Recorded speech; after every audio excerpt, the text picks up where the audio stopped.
ইছলামত নিচাজাতীয় দ্ৰব্যৰ কোনো স্থান নাই। ৰআনত মাদক দ্ৰব্য নিষিদ্ধ কৰা হৈছে। ইছলামে স্বাস্থ্য সংৰক্ষণক অগ্ৰাধিকাৰ দিয়ে।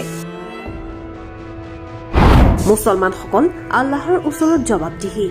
নিচাই নামাজ আৰু নিজৰ কৰ্তব্য পালনত ব্যাঘাত জন্মায়। সামাজিক অৰ্থনৈতিকভাৱে ই বিবাদ ক্ষতিৰ জন্ম দিয়ে। ইছলামিক পণ্ডিতসকলে ধাৰাবাহিকভাৱে মাদক দ্ৰব্য ব্যৱহাৰক নিৰুৎসাহিত কৰে। ইছলামৰ মূল মূল্যবোধসমূহ স্বাস্থ্য, স্পষ্টতা, দায়িত্ব আৰু সম্প্ৰদায়ৰ কল্যাণৰ ওপৰত আবদ্ধ। ফলস্বৰূপে ইছলামিক শিক্ষাৰ ভিতৰত নিচাযুক্ত পদাৰ্থৰ কোনো স্থান নাই। ইছলাম ধৰ্মৰ অনুগামীসকল সদায় ইয়াৰ পৰা আঁতৰি থাকিব লাগে, কাৰণ তেতিয়াহে আপুনি সৎ আৰু সুস্থ জীৱন যাপন কৰিবলৈ সক্ষম হ'ব।